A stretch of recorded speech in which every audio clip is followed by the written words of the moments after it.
안녕하세요. 국어교사 박전현입니다. 여러분들, 어, 옛날에 원시인에서 현대인까지 오는 과정을 살펴볼 수 있는 그런 그림인데요. 자, 이 그림을 통해서도 우리 무엇인가 의미를 발견할 수 있죠. 자, 오늘은 수능 특강 비문학 자료입니다. 인문 역사 분야인데요. 개념사 연구 방법과 의의라는 글입니다. 자, 역사와 개념, 어떤 관계가 있을까요? 우리가 공부하는 방법도 사람에 따라 다양한 방법이 있습니다. 마찬가지로 학문을 연구하는 방법도 다양한 방법이 있습니다. 역사를 연구하는 방법으로 역사 의미론이 있습니다. 여러분들이 생각하는 언어학의 의미론과 유사한 개념이라고 생각하면 됩니다. 역사 의미론의 한 분야인 개념사 연구 방법과 의의를 배울 수 있는 개념사입니다. 바로 본문을 한번 보겠습니다. 역사 의미론의 한 분야인 개념사. 자, 개념사는 역사 의미론의 한 분야죠. 역사적 사건에 등장한 개념들을 역사적으로 이해하고 궁극적으로 역사적으로 이해한 개념을 통해 역사를 해명하는 것입니다. 자, 역사적 사건에 등장한 개념들을 역사적으로 이해한다. 그 다음에 역사적으로 이해한 개념을 통해 역사를 해명하는 것이 역사 의미론 중에서도 개념사죠. 자, 개념사의 정의입니다. 전통적으로 역사학에서는 개념과 관련된 역사적 사건을 탐구하는 것이 주된 목표였다. 자, 여기서는 전통적 역사학이죠. 전통적 역사학은 개념과 관련된 역사적 사건을 탐구하는 것이 목표였습니다. 자, 전통적인 역사학에서는 개념은 정의의 대상입니다. 자, 개념을 어떠한 것이다 라고 정의하는 대상이 되고요. 연구 대상은 개념과 관련한 역사적 사건이었습니다. 자, 전통적인 역사학의 정의와 정의의 대상과 연구 대상입니다. 반면에 개념사에서 연구 대상은 개념 자체가 됩니다. 그죠? 전통적인 역사학에서는 개념은 정의의 대상이고 개념과 관련된 역사적 사건이었는데 개념사의 연구 대상은 바로 개념 자체가 됩니다. 자, 개념사의 연구 대상입니다. 여기서 그럼 개념사에서 말하는 개념은 구체적인 사실들에서 귀납하여 일반화한 추상적인 생각. 어떤 사실이 있으면 그 사실 자체가 아니고 여러 가지 사실들에서 공통적인 요소를 뽑아낸 추상화된 추상적인 생각이죠. 여러 관념 속에서 공통된 요소를 뽑아내고 종합해서 얻은 보편적인 관념을 언어로 표현한 것. 자, 구체적인 사실도 아니고 하나의 생각도 아니고 공통적인 것입니다. 자, 역사적 사건과 관련이 그것도 역사적 사건과 관련이 있는 개념입니다. 자, 개념사에서 말하는 개념은 전통적인 역사 방법에서 말하는 개념과는 좀 다르죠. 자, 개념의 성격입니다. 물론 개념사에서 말하는 개념의 성격이죠. 개념사에서는 이런 개념을 당대의 사회와 관련지어 의미를 파악하거나 의미 변화 과정 등을 살피며 개념을 해석하려 합니다. 자, 개념사에서는 사회 현상과 관련지어 의미를 파악하고 의미 변화 과정 등을 살피면서 개념을 해석하려 한다. 자, 개념사의 방법이죠. 자, 개념사의 정의와 연구 대상입니다. 개념사는 역사적 사건에 등장한 개념들을 역사적으로 이해하며 궁극적으로는 역사적으로 이해한 개념을 통해 역사를 해명하는 것이다. 자, 개념사에서 연구 대상은 개념으로 개념을 당대의 사회와 관련지어 의미를 파악하거나 의미의 변화 과정 등을 살피며 개념을 해석한다. 그죠? 개념사에서는 연구 대상인 개념에 대해 두 가지 관점을 가지고 있다. 자, 개념에 대한 두 가지 관점입니다. 개념은 당대 현실에 대한 주관적인 파악에 의해 의미가 부여되고, 자, 주관적인 파악에 의미가 부여됩니다. 그 내용과 의미는 고정적으로 지속되지 못하고 시간이 지나감에 따라 변화한다는 것. 자, 개념은 주관적이니까 고정적으로 지속되지 못하겠죠. 그래서 시간이 지나감에 따라 변화합니다. 자, 주관적 의미 부여와 변화하는 의미가 두 가지 관점 중에 하나입니다. 둘째로 개념이 역사적 변화를 자극하거나 촉진하기도 하고 때로는 지연시키기 때문에 개념은 특정한 사실이나 사실관계를 지칭하는 것이 아니라는 것. 두 번째 관점은 역사적 변화의 영향을 받고 그렇지만 특정 사실은 아니다라는 것입니다. 가령 근대화의 개념은 사람들로 하여금 근대화라는 특정 목표에 맞게 움직이게 만들기도 하고 근대화라는 특정한 방향의 사회 변화를 또 진행시키기도 했다는 거죠. 자, 역사적 변화에 영향을 주었다. 그렇지만 그것은 특정 사실은 아니다. 자, 개념사 연구 대상인 개념의 두 가지 관점입니다.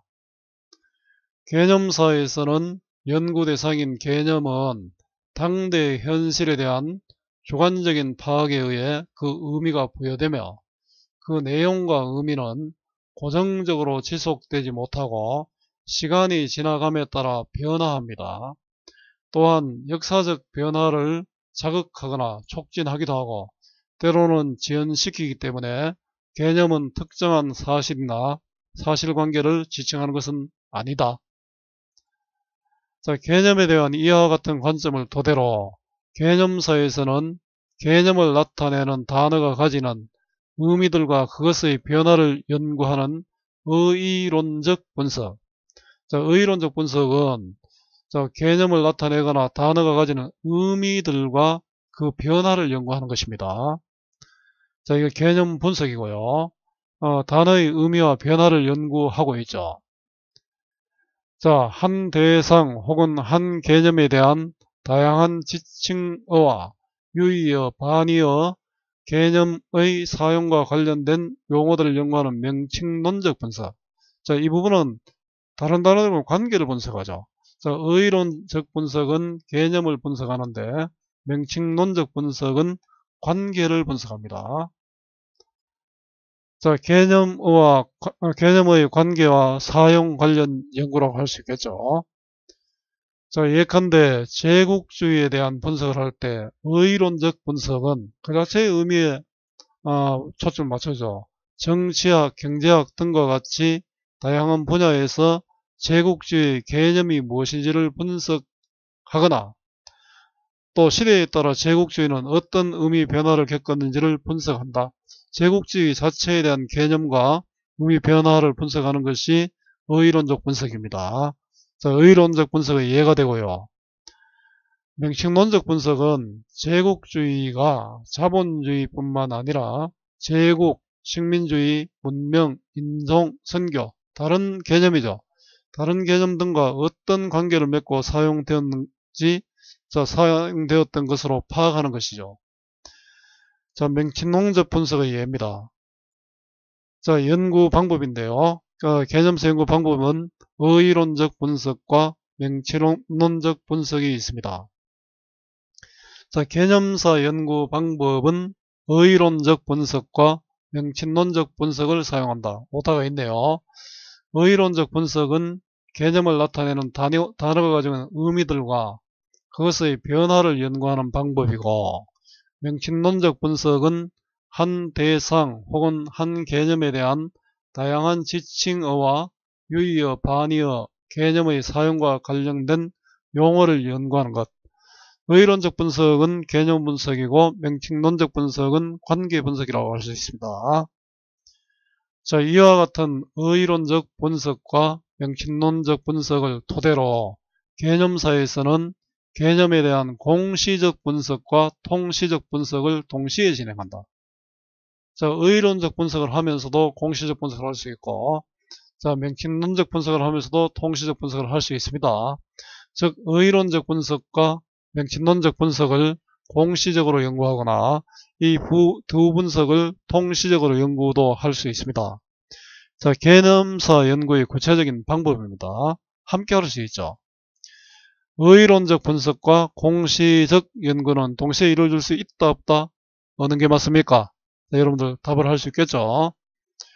공시적 연구는 특정한 시대에 한정하여 개념이 어떠한 언어적, 비언어적 맥락과 관련을 맺은 채 사용되었으며 어떠한 힘을 발휘했는지 등을 묻는 것. 특정 시대에 한정하는 게 공시적 연구입니다. 자, 특정 시대에 한정하는 게 공시적 연구고요. 자, 비언어적 표현은 손짓, 동작 이런 거죠. 언어가 아닌 것으로 의사소통을 할 때 비언어적 표현입니다. 반언어적 표현은 반드는 언어다라는 뜻이죠. 억양, 어조, 장단 이런 것들이 반언어적 표현이 됩니다. 이렇게 이야기를 하면 어떨까요? 놈이라는 것은 중세어에서는 사람이란 뜻이죠. 자, 현대에서는 비속어로 쓰이고 있죠. 이 자체로만 특정 시대에 한정하면 공시적 연구가 되겠죠. 자, 여기서는 단순히 단어의 특정 개념들 뿐 아니라 이 개념들 속에 감춰진 여러 함의들, 함의는 숨은 뜻이죠. 특히 정치적 의미와 숨은 의도, 그리고 개념의 기능과 영향력 등을 파악하는 것입니다. 예를 들어 어떠한 역사적 상황, 개인적 상황에서 개념이 사용되었는지, 발화자와 청자의 관계는 어떠했는지 등을 조사하고 분석하는 것. 자, 통시적 연구는 시간의 흐름 속에서 개념의 영향력, 개념의 사용 상황이 어떻게 변화했는지를 파악하는 것입니다. 자, 시간의 흐름을 고려하죠. 시간을 정지한 상태로 하는 것이 공시적 연구고, 시간의 흐름을 고려한 것이 통시적 연구입니다. 놈이 중세의 사람의 뜻에서 지금은 비속의 의미로 변화되었다. 자, 시간의 흐름이 고려되었죠. 자, 이런 것들이 통시적 연구가 됩니다. 가령 사회 변화 속에서 어떠한 의미가 추가되고 강조되었는지, 자, 반대 개념이나 유사 개념과의 의미론적 관계의 변화는 어떠한지, 변화가 우선이죠. 개념의 사용이 사회적 또는 지리적으로 확산 또는 축소되었는지, 이러한 변화의 원인은 무엇인지 등을 분석하는 것이 바로 통시적 방법이 되겠죠. 자, 예를 들어 설명하고 있네요. 자, 연구 방법, 개념사 연구 방법으로 공시적 연구와 통시적 연구를 설명하고 있습니다. 의론적 분석과 명칭론적 분석을 토대로 개념사에서는 개념에 대한 공시적 분석과 통시적 분석을 동시에 진행합니다. 공시적 연구는 시간을 고정시키는 연구 방법이고, 통시적 연구는 시간의 흐름을 고려한 연구 방법입니다. 이상과 같은 개념사 방법론은 시대착오적인 역사 인식을 피하려는 개념사 특유의 인식론에 입각하고 있다. 자, 개념사 방법론의 지향은 시대착오적인 역사 인식을 피하려는 것이죠. 자, 시대착오적인 역사 인식은 과거의 사람들이 자신의 시대 속에서 당연히 현실이라 생각했던, 옛날 사람들은 당연히 옛날 사람들 어떤 현실이 있지 않습니까? 옛날의 여성들 같으면은 어떤 차별을 감수했죠. 역사적인 실제인 과거의 현재만을 진실된 역사로 인식하거나, 자, 과거의 사람들이 당연히 현실이라고 생각했던 것, 그 역사적 실제, 여성 차별이 있었다면 그 과거의 현재만을 그게 바로 진실된 역사로 인식할 수 있겠죠. 자, 현재 역사가가 재구성한 당시의 형실인 현재화된 과거만을 진실된 역사로 인식하는 것. 자, 현재화된 과거는 역사가의 주관적 인식이 반영된 과거 당시의 현실입니다. 그 자기의 기준으로 뽑아놓고 그거를 진실된 역사라고 인식할 수도 있겠죠. 하지만 과거의 사람이든 현재 역사가든 개념의 형성 과정에서는 이들의 주관적 인식이 반영될 수밖에 없지 않습니까? 자, 시대착오적인 역사 인식의 뜻과 한계입니다. 이런 점에서 개념사는 과거의 현재와 현재의 과거, 옛날의 현재와 지금 또 역사 연구가의 주관이 개입된 현재화된 과거, 자, 이 간의 대화를 통해서 진실된 역사가 규명될 수 있다는 관점을 견지합니다. 자, 개념사 연구의 관점이고요. 자, 따라서 개념사의 방법론은 역사적 실제 안에서 과거 사람들이 개념을 사용하면서 표현하고자 했던 여러 층의 의미를 파헤치면서 현재의 관점에서 개념 속에 담긴 과거 사람들의 경험과 기대, 세계관과 가치관, 사고방식 등을 읽어내려가는 것이다. 즉 과거의 현재와 현재의 과거 모든 것을 다 파악해야 되겠죠.